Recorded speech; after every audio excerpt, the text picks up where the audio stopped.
చెప్పడం మర్చిపోయాము. ఈ 37,000 అనేది పర్ మంత్కి, 37,000 పర్ మంత్కి, హెచ్ఆర్ఈ కూడా పర్ మంత్కే. ఇది మాత్రమే ప్రయాణం. మిగిలినవన్నీ ఇవన్నీ ఏంటి, జేఆర్ఎఫ్ లో 2 years కూడానేమో పర్ మంత్కి 37,000 ప్లస్ 7,400.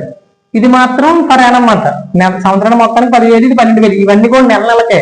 ఎస్ఆర్ఎఫ్ లో 42,000 అన్నా, లేకపోతే నెక్స్ట్ హెచ్ఆర్ఏ 8,400 అని, ఇవన్నీ కూడా పర్ మంత్కే. ఇది మాత్రం ఈ 2 మాత్రమే ప్రయాణం. ఓకేనా? ముందు వీడియో మొత్తం నెట్ ఏంటి, జేఆర్ఎఫ్ ఏంటి, ఇవన్నీ ఎందుకు ఎలా డిస్కస్ చేసాం కదా. సో ఇప్పుడు ఈ వీడియోలో ఏంటంటే, జేఆర్ఎఫ్ వస్తేనే ఫెలోషిప్ వస్తుందా అంటే కాదు, ఇంకా చెప్పాం. ఎన్ఎఫ్ ఓబీసీ ఉంటుంది, national fellowship of other backward classes, national fellowship for the schedule caste, national fellowship for the persons with disability, వీళ్ళకి కూడా ఫెలోషిప్ వస్తుంది అని చెప్పడం మన ఉద్దేశం. సో అయితే ఇప్పుడు ఎలా ఫెలోషిప్ వస్తుంది అంటే, ఇప్పుడు కేటగిరీని బట్టి, కేటగిరీని బేస్ చేసుకొని ఏమన్నాం, కేటగిరీని బేస్ చేసుకొని కట్ ఆఫ్ ఉంటుంది, నెట్ కానీ జేఆర్ఎఫ్ కానీ అనేది మనకు క్లారిటీ ఉంది. ఇప్పుడు ఎన్ఎఫ్ ఓబీసీ క్యాండిడేట్ ఉన్నాడు అంటే ఓబీసీ క్యాండిడేట్ ఉన్నాడు. ఓబీసీ క్యాండిడేట్ లో మళ్ళీ క్రిమిలేయర్, నాన్ క్రిమిలేయర్ ఉంటుంది. సో ఓకేనా, నాన్ క్రిమిలేయర్ అయితే మాత్రం అంటే 6 lakhs ఇన్కమ్ కంటే తక్కువ ఉంటే మాత్రమే నాన్ క్రిమిలేయర్కి వస్తే వాళ్ళకి మాత్రమే వచ్చే పాసిబిలిటీ ఉండొచ్చు. అంటే బేసిక్ గా వాళ్ళు అక్కడ ఎస్ఎన్ పెడతారు, క్రిమిలేయర్, నాన్ క్రిమిలేయర్ అంటారు. ఒకవేళ క్రిమిలేయర్ అయితే కనుక జనరల్లోకి వెళ్ళిపోతారు, అది వేరే విషయం అనుకోండి.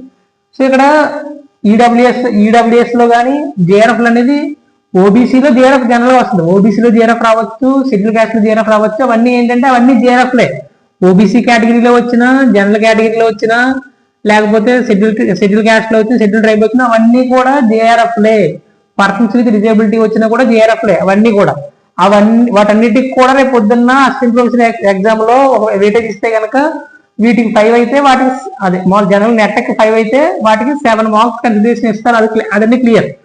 సో ఇప్పుడు మనకి ఎకనామిక్స్ తీసుకున్నాం కదా, ఈ ఎకనామిక్స్ లో ఒక పర్సన్ కి 186 వచ్చి అనుకున్నాం, 186. సో ఇతను OBC candidate, non creamy layer. So ఇప్పుడు ఓబీసీ కేటగిరీలోనే జేఆర్ఎఫ్ రావాలంటే ఎంత రావాలి, 188 రావాలి. అంటే ఎన్ని, 2 marks డిఫరెన్స్. 2 marks డిఫరెన్స్ అంటే 1 బిట్ అని. 2 marks అంటే 1 బిట్ కదా మనకి. సో 1 బిట్ వల్ల ఏం కోల్పోయాడు ఇతను అంటే కనుక జేఆర్ఎఫ్ కోల్పోయాడు. ఓకేనా? సో ఈ జేఆర్ఎఫ్ రాకపోతే ఈ 1 బిట్టే డిఫరెన్స్. సో ఇప్పుడు ఏమవుద్ది అంటే కనుక ఈ పర్సన్ ఆల్రెడీ ఓబీసీ క్యాండిడేట్ అయి ఉండి, ఈ పర్సన్ ఆల్రెడీ ఏం చేస్తున్నాడు, state government common entrance test రాసో, లేకపోతే సెంట్రల్ యూనివర్సిటీ వాళ్ళ ఎంట్రన్స్ రాసో ఆల్రెడీ పిహెచ్డి జాయిన్ అయిపోయి ఉన్నాడు అనుకోండి. పిహెచ్డి జాయిన్ అయిపోయి ఉన్నాడు, నెట్ క్వాలిఫై అయిపోయి జేఆర్ఎఫ్ బార్డర్ లో 1 మార్క్స్ అంటే 1 బిట్ 2 మార్క్స్ డిఫరెన్స్ లో ఉన్నాడు. సో ఇతనికి ఏం పోయింది, జేఆర్ఎఫ్ రాలేదు. ఇప్పుడు ఈ పర్సన్ కి ఏది వచ్చి పాసిబిలిటీ ఉంటుందంటే కనుక పర్సూయింగ్ లో ఉండాలి. పర్సన్ పిహెచ్డి పర్సూయింగ్ లో ఉండాలంటే పిహెచ్డి చేస్తూ ఉండాలి, ఎన్ఎఫ్ ఓబీసీ క్యాండిడేట్ అయ్యి ఉండాలి. At the same time border లో అంటే 1 బిట్ దగ్గరలో మాత్రమే ఇతను జేఆర్ఎఫ్ మిస్ అయ్యి ఉండాలి. వీళ్ళకి ఏమి ఇస్తారు అంటే కనుక ఎన్ఎఫ్ ఓబీసీ అంటాం, national fellowship for the other backward classes. ఈ ఫెలోషిప్ ఇస్తారు. సేమ్ ఇంకే మినిమం 2 years ఈ ఫెలోషిప్, 3 years ఈ ఫెలోషిప్, ఇవన్నీ కామనే, చిన్న ఏ మాత్రం చేంజెస్ ఉండవు. ఓకేనా? NF OBC. సో ఇప్పుడు మళ్ళీ సేమ్ ఇది ఎవరిస్తారు అంటే కనుక ఇక్కడ బేసిక్ ఇక్కడ డిస్కస్ చేయాల్సిన విషయాలు ఏంటంటే కనుక ఇది ఏం చెప్పాము, ఇయర్లీ 2 cycles ఉంటాయని చెప్పాం. 2 cycles కలిపి అంటే జూన్ డిసెంబర్ సైకిల్స్ కలిపి 1000 slots ఉంటాయి. 1000 ఎన్ని సబ్జెక్ట్స్ కి, 85 సబ్జెక్ట్స్ కి జూన్ కి డిసెంబర్ కి కలిపి అంటే ఒక సైకిల్ కి ఎన్నట్టు 500 ఉన్నాయి. అంటే జూన్ లో 500, డిసెంబర్ లో 500, మొత్తం ఇయర్లీ 1000 కదా. సో ఇప్పుడు ఈ 585 సబ్జెక్ట్స్ కి సో వీళ్ళు ఏంటంటే ఉన్న క్యాటగిరీ ఓన్లీ ఓబీసీ కాబట్టి ఓబీసీలో పర్సూయింగ్ ఎవరైతే పిహెచ్డి జాయిన్ అయ్యి పర్సూయింగ్ ఉన్నో వాళ్ళకి ఇది ఇస్తారు. మళ్ళీ ఇక్కడ ప్రాబ్లం ఏంటంటే ఈ 1000 లో 750 ఏమో యూజీసీ నెట్కి, 250 వచ్చేసి సిఎస్ఐఆర్. ఫస్ట్ వీడియో డిస్కస్ చేసుకున్నాం సిఎస్ఐఆర్ ఏంటి, సిఎస్ఐఆర్ గురించి సో ఈ 250 సిఎస్ఐఆర్కి ఇక్కడ మనకు సంబంధం లేదు. సో ఈ 750 స్లాట్స్ దేనికి అంటే కనుక దేనికి ఎన్ఎఫ్ఓబిసి కింద దేంట్లో యూజీసీ నెట్లోకి ఈ 750 స్లాట్స్ వస్తాయి. సో 750 స్లాట్స్ కాబట్టి ఇప్పుడు జనరల్గా 750కి సగం చేస్తే ఎంత 375. ఓకేనా, అంటే ఏంటి ఒక సైకిల్కి 375 ఎన్ఎఫ్ఓబిసి ఫెలోషిప్ ఇస్తారు ఒక సైకిల్. అంటే జూన్లో 375,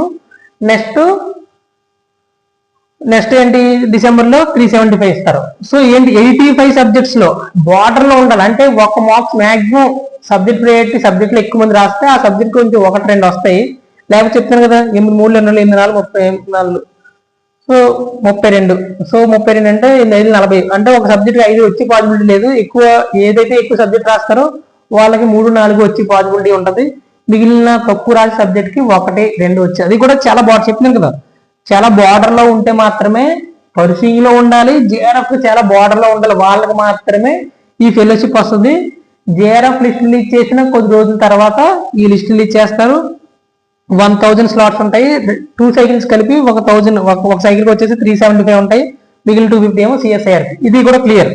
సో ఇక్కడ ఇది ఎవరు ఇంప్లిమెంట్ చేస్తారంటే కనుక ఈ ఫెలోషిప్ ని ఎవరు ఇంప్లిమెంట్ చేస్తారు? ఇంతకు ముందు జేఆర్ఎఫ్ అయితే కనుక యూజీసీ వాళ్ళు ఇంప్లిమెంట్ చేస్తారు. ఇదేంటంటే కనుక అదర్ బ్యాక్వర్డ్ క్లాసెస్ ఎవరైతే development for other backward classes ఎవరైతే ఉంటారో ఆ మినిస్ట్రీ, అంటే ministry of social justice and empowerment కింద ఈ ఫెలోషిప్ వస్తుంది. వాళ్ళు ఈ ఫెలోషిప్ ని డిస్ట్రిబ్యూట్ చేస్తారన్నమాట. ఇదంతా సేమ్ ప్రాసెస్ ఉంటుంది. లాగిన్స్ ఇవన్నీ సేమ్ ఉంటాయి, వాటి గురించి డిస్కస్ చేసుకోవచ్చు. ఇది మొత్తం ఏంటంటే ఎన్ని స్లాట్స్ ఉంటాయి, ఎవరికి ఉంటాయి, బేసిక్ ఎంత డిఫరెన్స్ తో ఉండాలి ఎన్ఎఫ్ఓబిసి రావాలి అంటే. ఓకేనా, ఇది ఎన్ఎఫ్ఓబిసి గురించి. ఒకవేళ ఎన్ఎఫ్ఓబిసి గురించి ఏమైనా డౌట్స్ ఉంటే కనుక ఖచ్చితంగా పర్సూయింగ్ లో ఉంటే మాత్రమే ఎన్ఎఫ్ఓబిసి వస్తుంది. ఏమైనా డౌట్స్ ఉంటే కింద కామెంట్ చేయండి, దీని గురించి మేము ఒకసారి డిస్కస్ చేద్దాం. Thank you. సో మనం ఈ ఎన్ఎఫ్ఓబిసిలోనే మొత్తం 375 స్లాట్స్ ఉంటాయని చెప్పాం. సో ఈ 375 స్లాట్స్ లో మళ్ళీ ఏంటంటే కనుక 5% పర్సూయింగ్ ఉంటే వస్తుందని చెప్పాం కదా. ఇందులో 5% ఎవరికంటే కనుక పర్సన్స్ విత్ డిజబిలిటీ ఎవరికైతే ఉంటుందో వాళ్ళకి మళ్ళీ ఈ 375 లో ముందు వాళ్ళకి 5% అలొకేట్ చేసిన తర్వాత మిగిలిన అందరికీ అనమాట. ఓకేనా, ఈ విషయం ఒకసారి ఇందాక మెన్షన్ చేయలేదు, ఈ విషయం గుర్తుపెట్టుకో.